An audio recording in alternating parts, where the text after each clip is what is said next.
My name's Brian Kong. This is Scott Barnett and Dave Fox. We're all sketch card artists. And basically sketch cards are original pieces of art that are inserted in packs randomly to sell trading cards. So it's like an incentive card, basically. And there's a big community collecting these cards because it's original art. And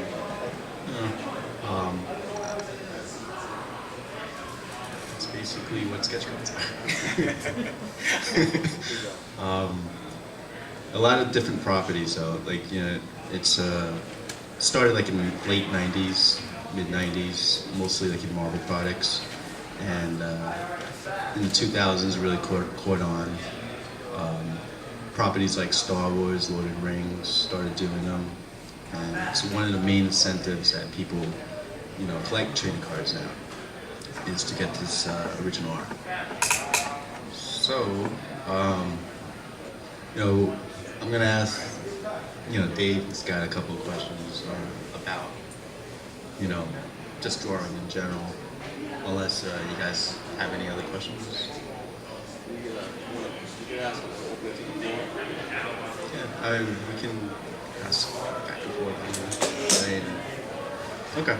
Well, basically, Scott, what drew you to illustration, and how'd you get involved in sketch cards?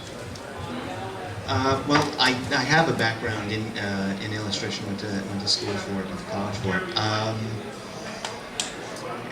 It's nothing more than a creative urge that I've always had. I mean, I guess whenever everybody else had stopped drawing as kids, I just kept going and wound up getting to a place where I was able to combine my passion for illustration with the hobby that I always loved, which was collecting comics. While I've done professional illustration and all, some of that was comic book work itself, covers in the '90s and things like that. And I'd taken a break from the industry to try out some other media.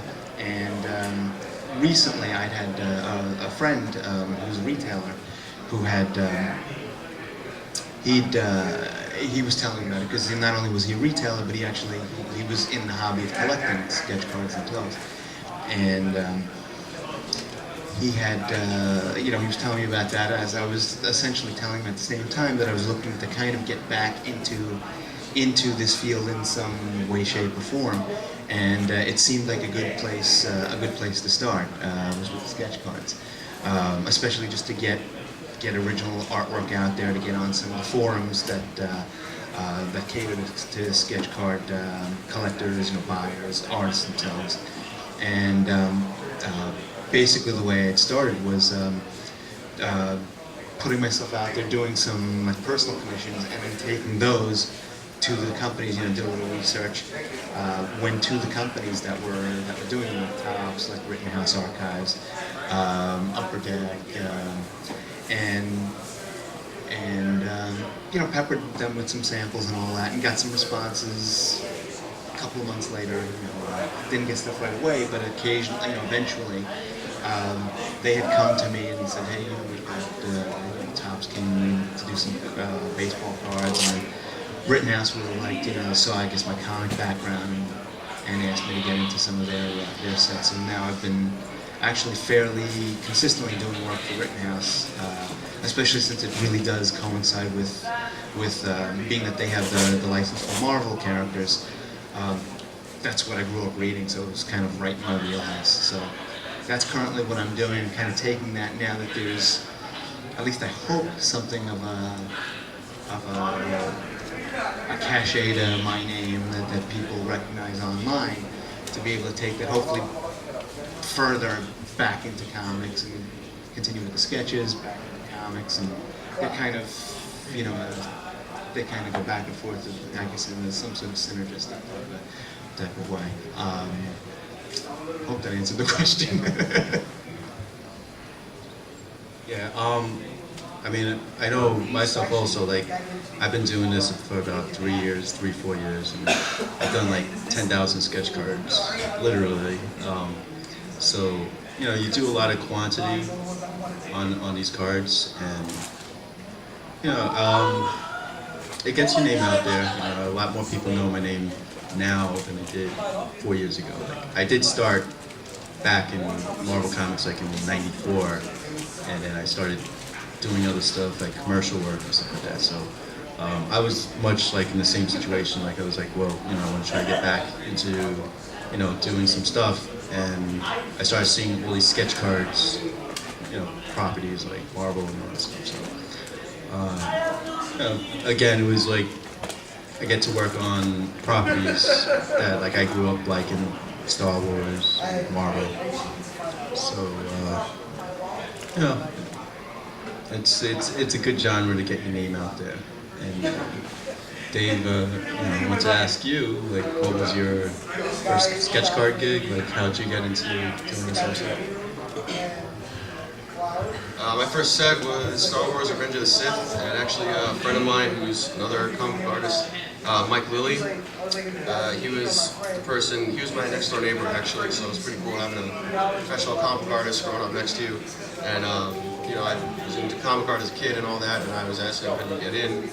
And basically he suggested, you know, I try out for these sketch card sets because, like we've been mentioning, it's a good way for newcomers to get into the industry and work with recognizable properties like the Marvel characters, DC characters, Star Wars.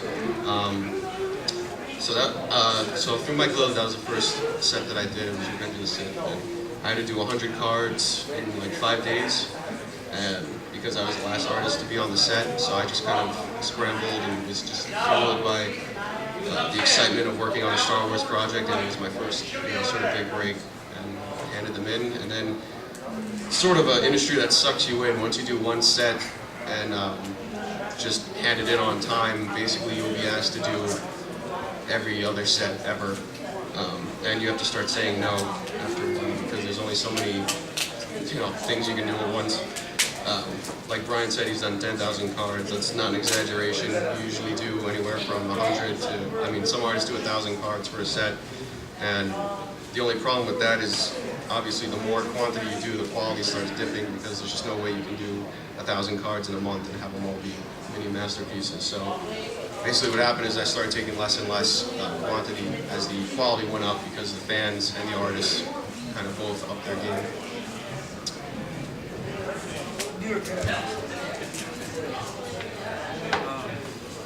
Yeah, like I said before, like, you know, there is a niche audience for this. Like some of these cards sell for, you know, hundreds of dollars. You know, like literally like hundreds of thousands of dollars for like a little 2.5 by 3.5 card. And you know, it's part of like, you know, the way we work for these companies. A lot of them usually give us back like artist proofs or artist returns that we can sell in the secondary market as part of our compensation for the product. Scott, how do you feel about working on like such a small surface? Like, you know, because usually, you know, as artists, we usually work on like 8.5 by 11. Comic book artists usually work on like 11 by 17 surface, but you know, these are really tiny. Like, how do you feel about that? It did take a little getting used to, because I now actually, as in my professional work previously, I used to work even a lot larger than that. I used to, generally speaking, work at poster size. So the idea of getting to try and work on something this size was certainly a challenge. And what I find I wind up doing is, because I want to get in as much detail as possible, I wind up usually kind of changing the way I design a piece in order to get the character, whoever I'm drawing, as close to the camera as possible. Sometimes, and it certainly, and in doing that, obviously, I wouldn't design a page that was poster size that same way. It's just a matter of how close can you get. It's kind of, I guess I kind of liken it to, you know, zooming in as close as you can to, you know, to your subject matter. instead of having a number of figures all in the background where we can't really get that much detail into. I kind of tend personally, my style is on the sketch cards, pretty much half body shots. I think that gives me an opportunity to get a good deal of detail into the work. Same question? Okay. It definitely takes some getting used to. I have a lot of eye pain and neck pain. I'm just going to complain the whole time. I have a lot of grievances. I mean, after you do, usually it takes some time to get warming up. Like, first 10 or 15 sketches that I do, I'm usually not that happy with. And, usually hit a hot streak in the middle, and then when the deadline is looming, you kind of get crappy again.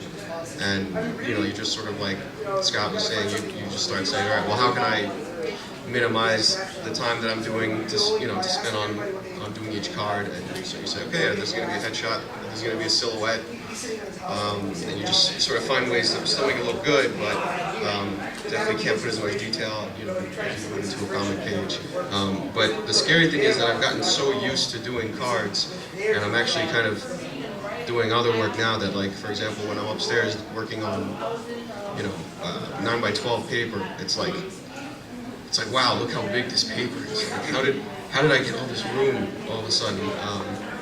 And I mean, I know, like Brian, you're a big fan of putting puzzle cards together, and a puzzle card is where you have a bunch of cards together that make one big image. And Brian, you fit like 10, 20 characters, 50 characters on a thing. Yeah, I wouldn't do that. But the most I ever had to do was like 8 characters on a card. That was about 4x5, and I worked on it off and on for like 8 months, and I said I'm not doing that again.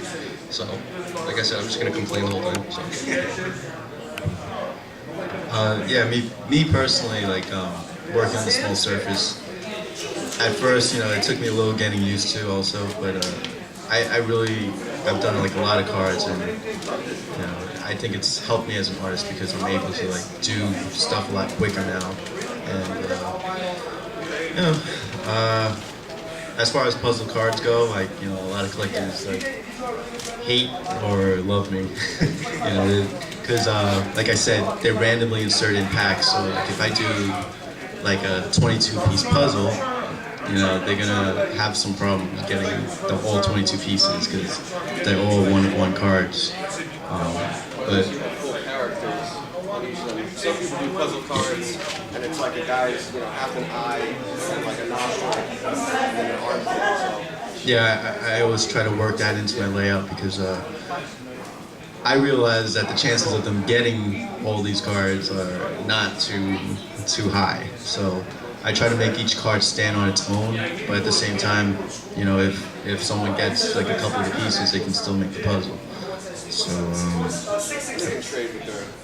yeah, a lot of these guys trade cards with each other, or they'll pick up each other's cards on eBay and stuff like that. But about media, like I use basically pens and markers because like a lot of stuff is color. But I use like a lot of these markers which have probably toxic fumes. So ad markers are very strong. And after doing like 50 or 60 cards, you start feeling a little dizzy afterwards. So are you saying you're definitely high every time? That's a good possibility. So I'm trying to like start doing watercolors. Try to work that out. What kind of media do you guys use? I use Prismacolor markers primarily, but I try and use them in a slightly different way than I've seen markers being used before. My background is in traditional painting, so I try and blend my markers to look to look a little bit more like acrylic or watercolors. Sometimes when I have the opportunity and time, I have the time to do it, I'll add extra media in there. Sometimes, a little airbrush or things like that. But generally, I like to stick as much as possible to the markers because it's such a quick medium, which is why it kind of seems like that's that's the predominant media in sketch cards for color. It would be markers, because you're not worrying about drying paints and mixing paints and all that. You're mixing right on the right on the card if you're blending colors together. And that's very appealing to me, and I think that's something that has also helped me, as you had mentioned before, is get a lot quicker. I've always been kind of as an illustrator, always had been taught, obviously never miss deadlines anyway. But I've realized from working in this industry that it has definitely made me a lot faster. Made me make artistic decisions very quickly because you have to. Same question. How come whenever I get the mic, you're like, I don't care what question you have. You're just like, yeah, whatever. Yeah, I use, actually the first set I ever did, I colored with colored pencils, which really hurt my hand. So I use markers from now on, and I don't use pens, nothing against you, but I actually use brush with India ink, which is usually what comic books are inked in with, because I just feel like you get a darker, blacker ink with that, and pens get into the grain, for anybody who cares, pens get into the grain of the material you work with, and as a result they start to blend with the color of that, so after a while they start fading a little bit, or they almost turn like a greenish tint, but I like very, very dark black inks. So like if you ever see like upstairs, for example, if you look at some original comic book art, I also think it just stays longer that way, and I actually go over my artwork a couple times, which is why I'm incredibly slow, and why I've actually done, like you said, this is making me faster, this is making me slower, so I've done less and less cards every set until I finally just like didn't do them anymore. So. Does anybody have any questions at all? Let's open the floor. About anything? Okay. Dave, I'm gonna go to you now so that you can't say that. What was the most difficult sketch card project that you worked on, like property, and what made it difficult? Like, why didn't you like it? A lot of different sets. So long, ladies. A lot of different sets had driving them out of the room. A lot of different sets have problems, but the biggest one for me was I think Indiana Jones 4. Just because I didn't realize that movie was gonna be so terrible. So like that, if I had known it was gonna be such a shitty movie, I wouldn't have done the set. But I was like, I actually didn't see it. I just heard it was really bad. So the reason I did it because I was like, oh, Indiana Jones 4, it's gonna be huge. It's gonna like catapult me into superstardom. I'm gonna be like the biggest thing ever. And I was just like, wow. Well, we didn't get much reference material. Usually, like some companies, especially if it's a movie that hasn't come out yet, they send you a packet of like top secret reference material, and they sent us very little. So I ended up just drawing mostly like Indiana Jones, like Harrison Ford's face like 100 times, and it just got really boring. I mean, I learned how to draw Harrison Ford really well from that, but and then there's like other interesting characters like his fat sidekick, or like there's a lot of like bold guys. yeah. Or his like army guy number 3, like, so that was just kind of a really lame property to work on, and generally stuff that requires like that's a movie property or a TV property where you want to actually get a likeness of the actor, that can be a little bit challenging, especially if they don't have anything too distinct about them. But that set was really unenjoyable for me. I'm assuming same question. Actually, I did want to get on an indie set, but I guess I'll rethink that now. I guess for me, the toughest set I was on was I guess it was last year. The cards for Determine Your Salvation movie. I happened to get in contact with Topps for that particular set. I didn't know about a week before the deadline. And so they threw me about 50 or 60 cards my way, and I had to do them in a week and all that. And that really wasn't actually the worst part of it. The worst part was the fact that it was literally almost no reference to use whatsoever. They were given nothing. We were given, I think, 12 images. I think tops. And we were very limited because with this project, a lot of the requirements was that we could only draw the robots. we weren't allowed to draw any of the main actors. No likenesses, So no actors whatsoever. you know, there was like 20 different little robots that were all in the same pose. So it wasn't a very exciting set. I'm sorry. No, that's okay. Yeah, I know. I figured, you know, how many different ways can I draw, you know, a robot, you know, I mean, a skull that looks like metal. I mean, it would just kind of, yeah, there was a lot of the same type of sketches over and over and over again. That was also Tops, wasn't it? Yeah, yeah. I mean, I had a good. I mean, the editor was great to work with. So I don't want to. It's not that I'm bad mouthing him at all. It's just that he was kind of. He had a lot of restraints to work with, and you know, there was not much that he was given as far as official images for us to work from. So it was definitely a challenge. Yeah. That might be like something that the movie companies, you know, tell Tops. It might not necessarily be just so nobody gets like a bad, you know, Tops vibe or anything. That might be like restrictions that they actually have put on them. But it does generally seem to be that Tops has the most problems when it comes to like giving artists a good playground to work with. I mean, if you talk about Rittenhouse, it's like, okay, do a villain set, then it's like any Marvel villain. So that I'd much rather do a comic book based set than, you know, a movie based set for that reason. Just like more options to work with. Yeah. Well, do you guys tell us? Do you have you know, express the complaint? Well, not really, because we still want to work. And there's plenty of people behind us who will do it if we decide not. Yeah, with this, I mean, comic books are very tough to get into as it is. So a lot of like younger artists are coming in and they're using sketch cards as a way to get their foot in the door, and it's extremely competitive right now. So for every one artist that turns down a gig, you know, there's 10 more waiting to take their place. You know? Once we And get that union in place, that Well, I was just gonna story. say, You know. yeah, it would be nice if we had a union, but you know, I was it's trying to get it's a little hard to do that. You know, an artist, a workers' revolution going. And I was trying for a long time to tell artists, like, you know, if we band together, maybe we can like get, you know, like a union strike thing, you know, get like better wages. But it's what Brian is saying is totally true. If one artist backs out, they will have 10 kids coming out of, you know, high school or college that are willing to work for the extremely low pay. So you really have to pick your battles. It is a tough industry, but the most you can really do, because if you say, well, I don't want to work on this set, well, then they'll just say, you know, we have plenty of other people who would.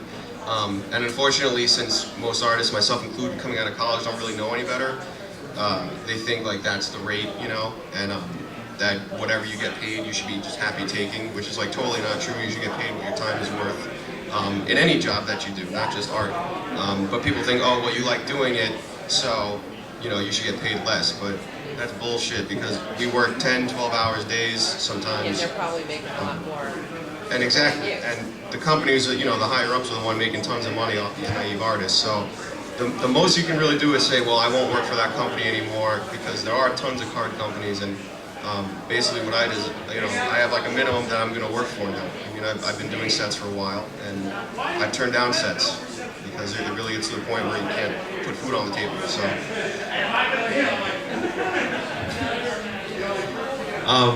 As far as sets that, like, you know, were difficult for me, you guys pretty much said the two that I was gonna say.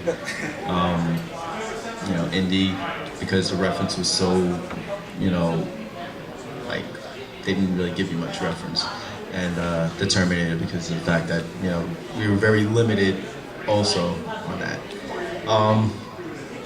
Probably another set that was difficult for me was the movie poster set by Bragent, where we had to recreate like some old movie posters for like the 40s and stuff like that. And we had to like write lettering for the movie on each card, in addition to like the drawing. So that was very tedious, and that was probably like one of the things that made that set difficult. And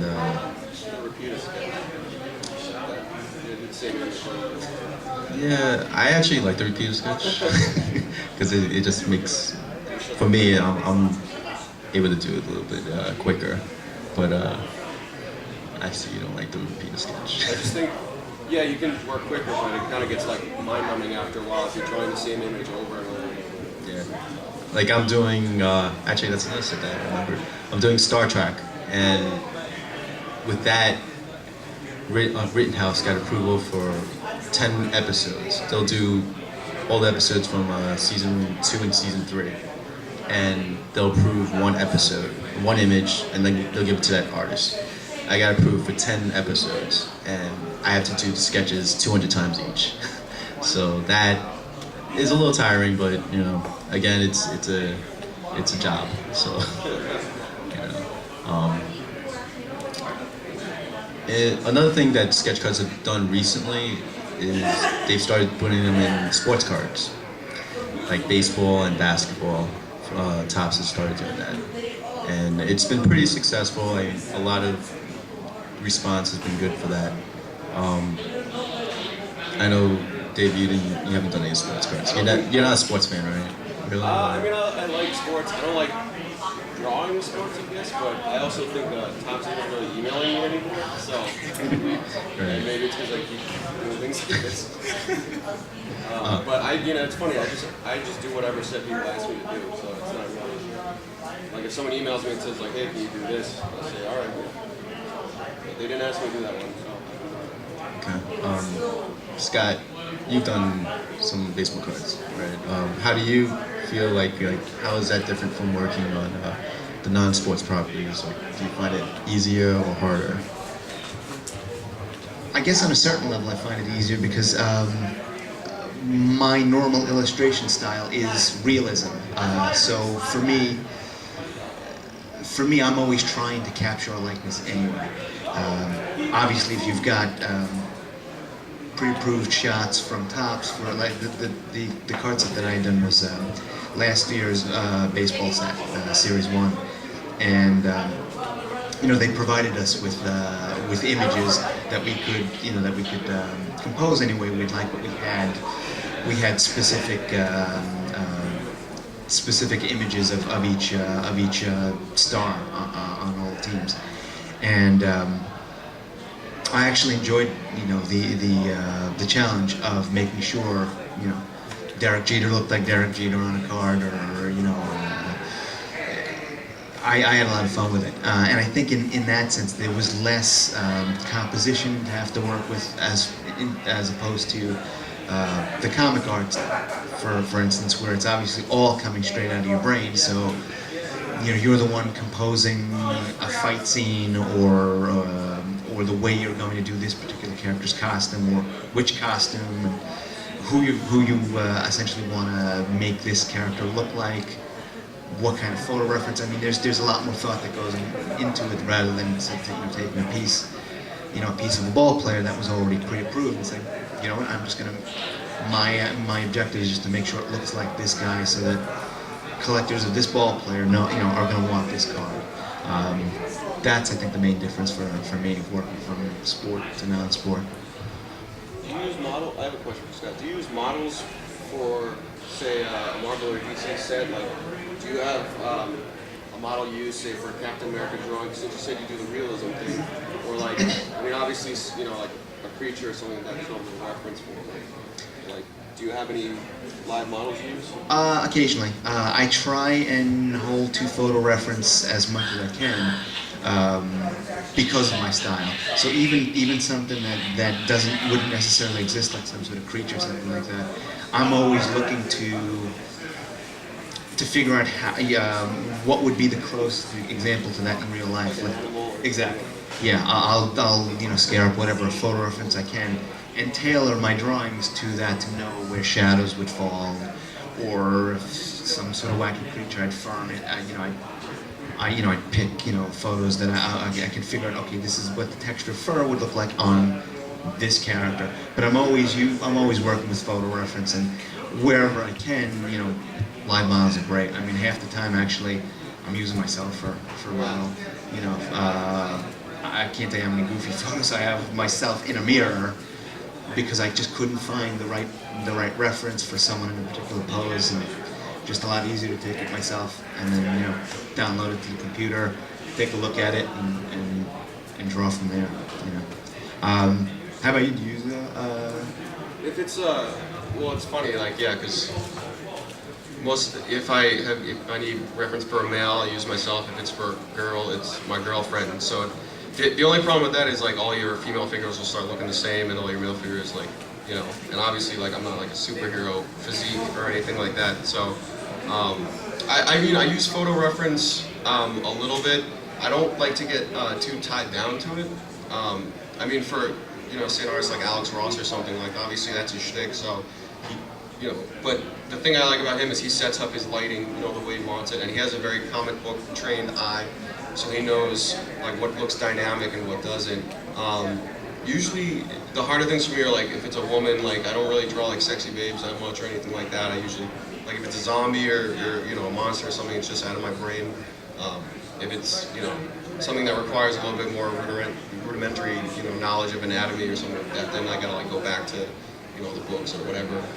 And actually I want to take classes again because the life drawing is like something you always have to keep doing, and especially if you work in the comics field for a while, you start almost copying yourself, and like you start becoming a parody of your own style. After a while you have to really start going back to the source. So I guess my answer is I should use it more, but just too much I feel like weighed down by it. I actually like your style a lot, like with the high contrast, and it's very stylized. But that is actually sometimes a mistake that most artists get into a habit of doing is using too much photo reference, and by doing sketch cards, I think that's one of the things, because I used to be very photorealistic also, like sometimes I still am, but you learn to just like take elements like lighting and like just like certain dynamics, because otherwise everything will look too stiff. Like there's some the superhero poses that they're out there, they're not really humanly possible. I mean they are, but you might hurt yourself. But like Boris Vallejo or someone like Julie Bell, for example, like they use themselves for every single pose, and I really hate their artwork because every woman looks like Julie Bell and every guy looks like Boris Vallejo, and it's just really stiff, cheesy, like almost romance novel cover art. So like I don't want to go to that extent. I just imagine it's like working out all day, like you're so good at paintings. Yeah. I think personally for me, I think I like the challenge though of trying to take the fantastic and make it look realistic. With keeping in mind trying to make sure it doesn't look stiff and too mundane. But I kind of like trying to collaborate on those two ideas. And I think that's the fun in it for me. Were you guys being literal when you said that you work in direct proportion to the cards that you're going to be producing? Because wouldn't it be easier to triple or quadruple the proportions, and then when you downsize it to the actual trading card, you get that much more detail because you're working on a bigger surface area? Well, the thing is, whenever you work bigger on something and you shrink it, it looks a lot tighter. Like they do that with comic books, like 11 by 17 pages, and they shrink them down to like, like 7 inches or something like that. But for actual sketch cards, like we said before, we're doing quantity, so you usually don't have time to do like 200 pieces that you're gonna draw big and then draw small. They just go direct into. We draw straight so on the card. A piece of original artwork. It's not a reproduction, and that's one of the reasons why it's so popular. Because like outside of conventions, it's very hard to contact artists that are busy and get them to do like an original piece of art. So that's why the sketch card thing is exploding. Because if you buy a box, you're guaranteed a piece of original artwork, from an artist that you probably like, depending on the list of people. So you just have to do it directly in the card, and then you just ship it, and it's right now. So there's like nothing else in between. If you're doing a base card, if you're doing art that's going to be reprinted, yeah, you work bigger, and then you send them a file or something. But otherwise, it's just like, if you fuck up the card, that's it. Like, you fucked it up. Wow. So. Yeah. Sorry, I didn't. No. Colorful lens. It's fine. So, is there any other questions? Pop it up. What was the fastest card you ever made? fastest card. I don't know. I'm sure I've done like a couple of cards in a couple of minutes, but for the most part, I try to keep cards under like 15 minutes. You know, if they're like very detailed and elaborate, you know, I'll take a little longer though. For like my artist proofs, I usually take longer because, like I said before, you know, they give the artist back cards as part of our compensation because they don't pay us a lot of money to begin with, because if they did, they wouldn't be in business, you know, so they got to cut costs. So they let us sell the cards on the secondary market, and usually that's where, you know, we make a premium on the card, and you know, we make our money on that, so we want to make it look as good as possible. So but for the most part, you know, I try to keep them under 15 minutes or so, just because, you know, when I'm doing a project and I'm doing like 100 cards that have to be done in a month, if I'm taking like 2 hours on a card, you know, it's not gonna make sense like financially for me, because this still is a job and a business for all of us, you know. So if we want to try to, I personally, I try to put out a quality product, so that whoever opens the card isn't gonna be like, what is this like stick figure? So I still have a certain standard. But it's like I said, and Scott and Dave, when you're doing so much quantity, the quality does have to like go down a little bit. But I always try to keep a certain level, and Definitely is a balancing act. yeah.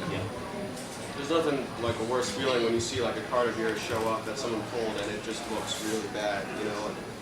And back when I did, you know, higher quantities, like 100, 200 cards, like they're always, like the worst card you do is always going to get pulled first. I don't know why that is, but it's going to be on eBay first, it's going to be on somebody's blog first and whatever. So I started taking less and putting more time into it. But like Brian was saying, you know, he's never, like 2 hours, like a lot. I've spent like 2 days on the card, and which is what basically brought me to the decision to not do cards anymore, because I was taking too long to do it, because I couldn't stand to see something that, you know, I wasn't happy with. So I was just noodling and going back into it, and it's a double-edged sword, because it was, the fans sort of demand that, but then there's also friendly competition between the artists.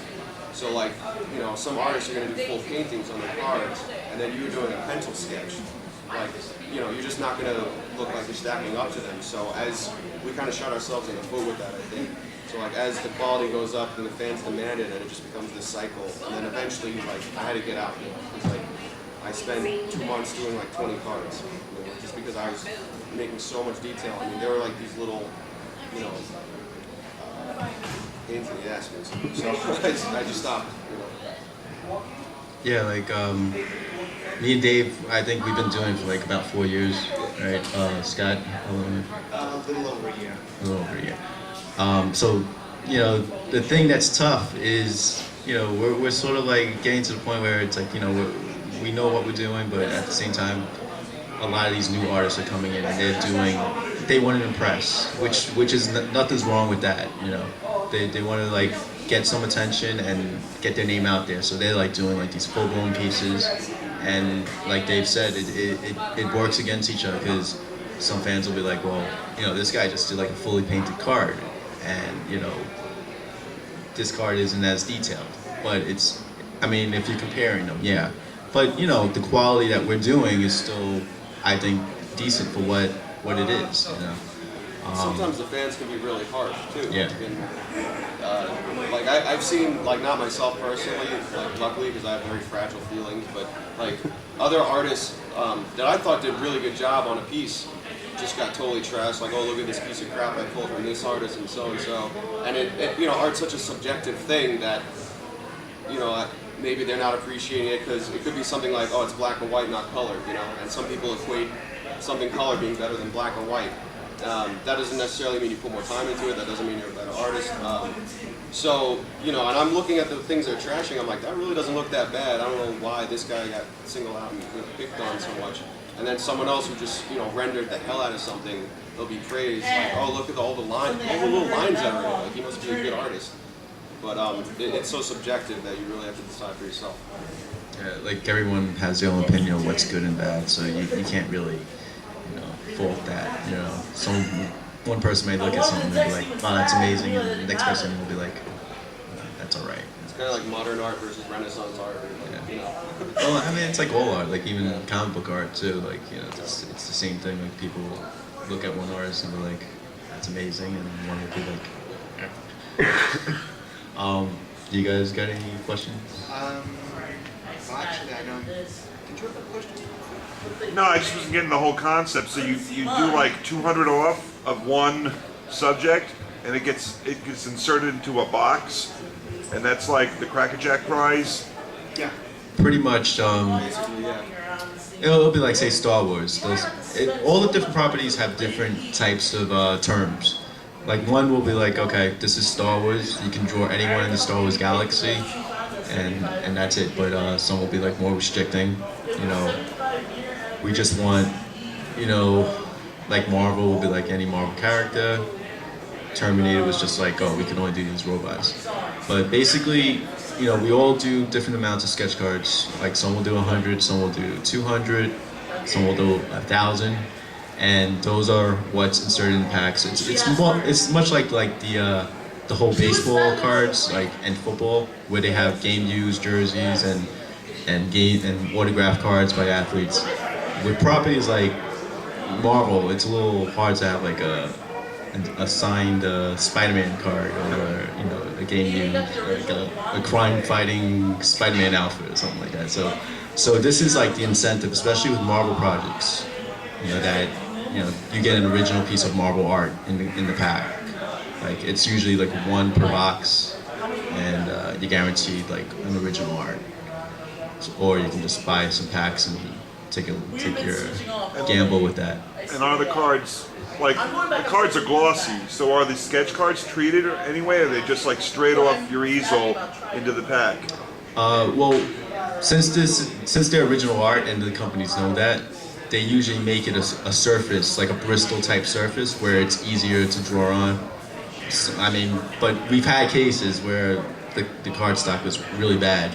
Like for whatever reason, it might have been a glossy or slicker surface where the inks just weren't going on, or the colors were like pulling off, and that's just like something that you have to like live and learn. Like sometimes like I'll commit to something and I'll see the surface and be like, I can't do 200 of these, so I'll have to like prime the surface with something to make it like take watercolor or something like that, like a gesso.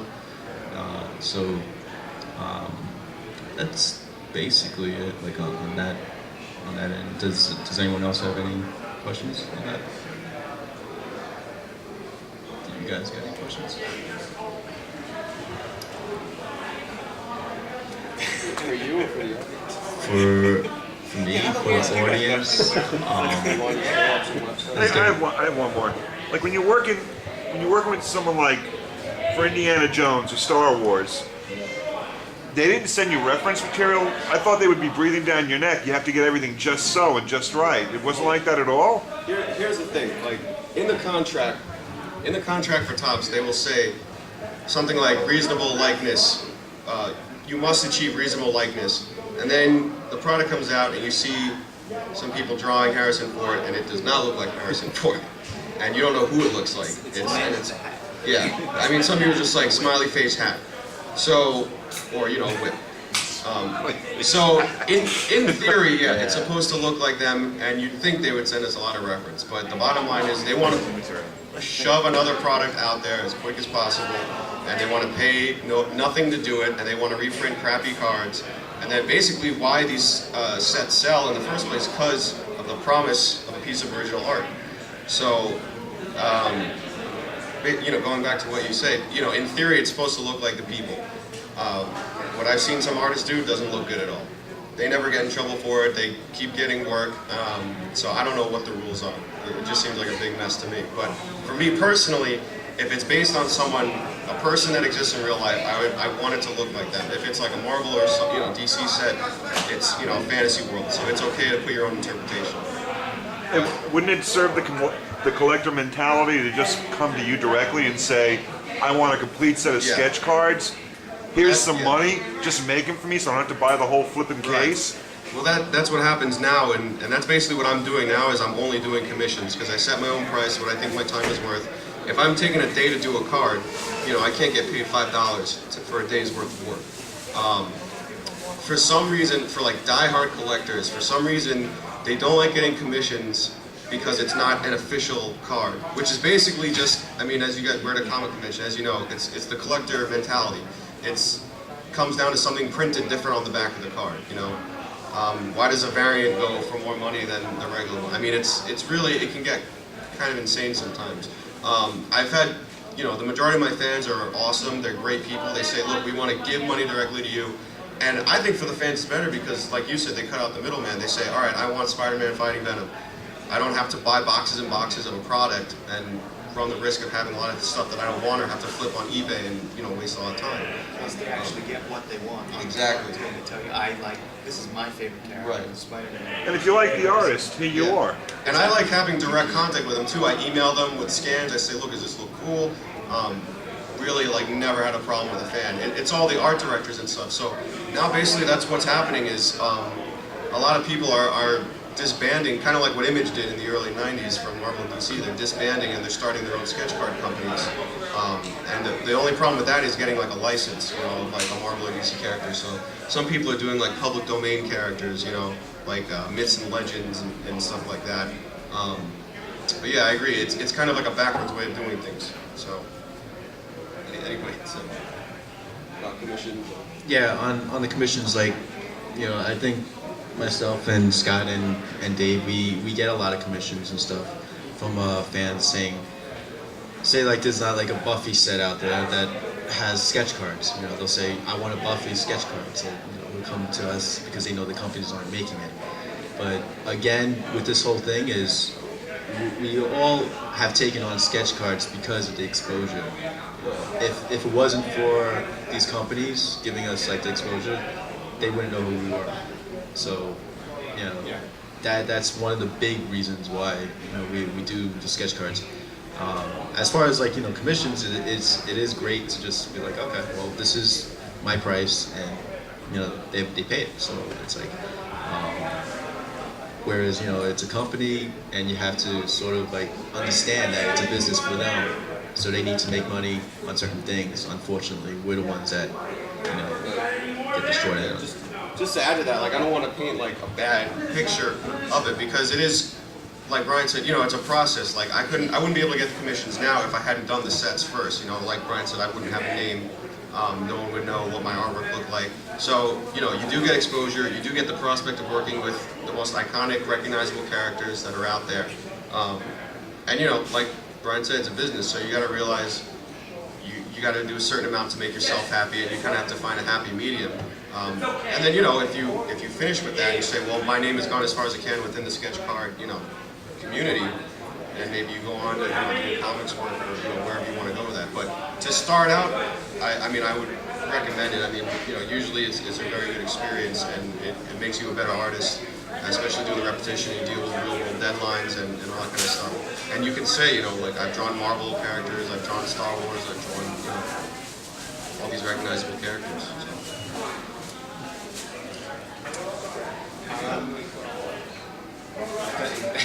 I guess you said it pretty succinctly. Yeah, that's essentially the reason I had gotten into it too. I actually used to do comic covers in the 90s, as Brian did, and moved on to, as I had said before, moved on to other media. So this was a great way for me to get back into it. And this time around, I had the advantage of being able to get that response about my work through the internet. Last time around, it was really before everybody was online, and you really weren't sure unless you went to a convention and had someone coming because they knew you were going to be at a show or wanted something from you and all that. Now it's a lot easier to go on these sketch card forums, set up pages, and all sorts of websites like DeviantArt and things like that, where you can get a much you can get a lot better barometer, of how your stuff is going over. Exactly, yeah, and then from there, and that exposure that you've gotten from the card sets, as Dave was saying, that's where a lot of my commissions have really come from. And certain I guess certain niches that you as an artist in particular have. Like for me, people seem to like you were saying, kind of the opposite of you. People seem to like the female characters I do. So 95% of my commissions are, you know what, I love the way you drew that Phoenix character, that Lady Death, or you know what, I'd like one of those too. And it is fun to be able to, you know, as you were asking, go directly to that particular fan's liking, as opposed to doing something that goes into a card set that you hope someone will like if they pull it.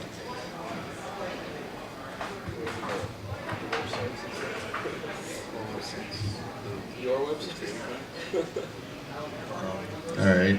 If anyone's interested, you can contact artists for commissions. BrianCon.com. ScottBarnettGraphics.com. And DaveFoxArt.com. And we're all upstairs, so stop by. And another. Oh yeah, I'll come back up and. Does anyone else have any questions or anything? Did we shed some light on the subject? I hope this was In my mind, yeah. Cool. All right. Thanks everyone for coming. Thanks a lot. Thanks for sticking around.